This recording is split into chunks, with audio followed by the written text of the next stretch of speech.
I just finished a 3-hour Siege stream on my gaming channel. Just look at it. 3 hours and 20 minutes today. That was a long time. Holy crap. But for today's video, I'm going to be encasing another styrofoam ball in plaster, so that way I can try to cast it in the next coming week or so. Because the big problem I actually ran into last time was I didn't let the plaster sit long enough. So as soon as I went to pour all the metal in it, all the water that was left in the plaster, because it was still relatively wet, just instantly vaporized and it caused steam explosion. So basically ruined the casting. You guys would have saw the video. I'll link it in the description below. But today we're going to try to avoid that. So I'm going to encase it now and let it sit for like a week and a half and then try it again, because I have a lot of aluminum to melt. So this is the styrofoam ball. We might have some imperfections in it, but it'll be all right. So this is the last one we have, so this is gonna be the last attempt trying to cast it until I get more, which will probably be as soon after I try to do this one. So let's do it. So I have my giant piece of foam here. For some reason this, I don't know, I hate foam so much, but it's pretty satisfying to cut with your knife when it's really hot. I actually already cut one from last time, so this is basically the template we're gonna go off of. All right, so here we go. I'm gonna set this here so that way we can trace it out with the permanent marker.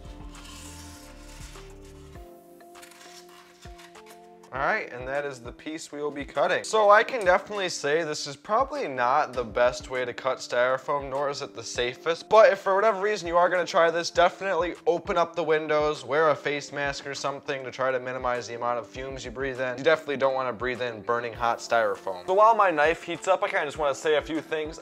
This is actually, I believe, the 5th or 6th year I've been doing YouTube, which is crazy to me. So my first ever video was posted September 26, 2015. So that means this is my 5th year making YouTube videos. That is crazy. I didn't realize it's been that long, man, and I don't know. Good stuff. It's been a good time. We're gonna keep the channel going, of course. All right, it is time for this.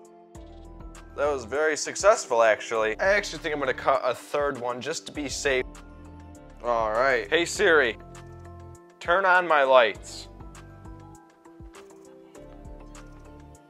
Now the last time I tried doing this, Elmer's glue really sucked and I had to hold it together with electrical tape. So that's what we're gonna be trying again. So for now I gotta think of spots where I can mount all 3. Welcome to the arts and crafts portion of today's video. That ain't happening. That ain't it, Chief.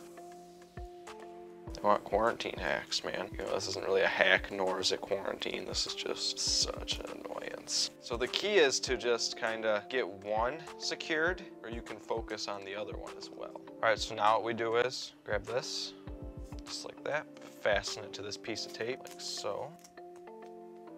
I messed it up too, gosh darn it, man. So attempt like 600 is the charm, so stick it on like so. Fasten it to the ball. Make sure you keep a gap on the other side for the other styrofoam riser. And then what you do is you take this. I remember now why I didn't do it on camera last time. This is so frustrating. All right, at this point, I'm just bringing my garbage over here. So for attempt like 737, we're going to try this again. Glue the riser, grab your tape. Now this riser is in the exact spot I need it. You're going to wrap tape around this one as well.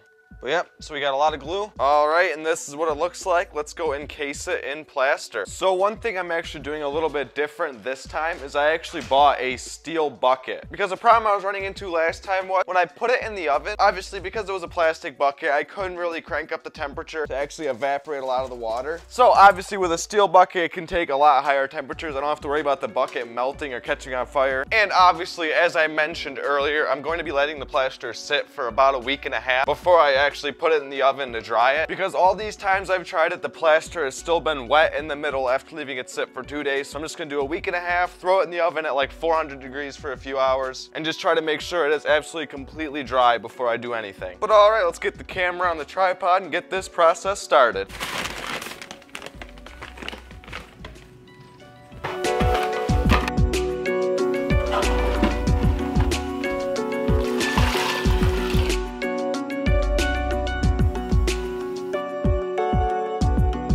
So this is the worst part of it. I didn't think of how to hold it in without just sitting here. So now I'm just sitting here watching YouTube, holding this thing in. We're only, what's that say, 18 minutes deep. But that's pretty much it for me, guys. Thank you all for watching the video. Make sure to come back in about 2 weeks for another attempt at trying to cast the ball after the plasters had plenty of time to set. Next week, we will be back to talking about relatively normal things. Not 100% sure yet, but make sure to like and subscribe if you are new. I will see you guys next time. Peace out.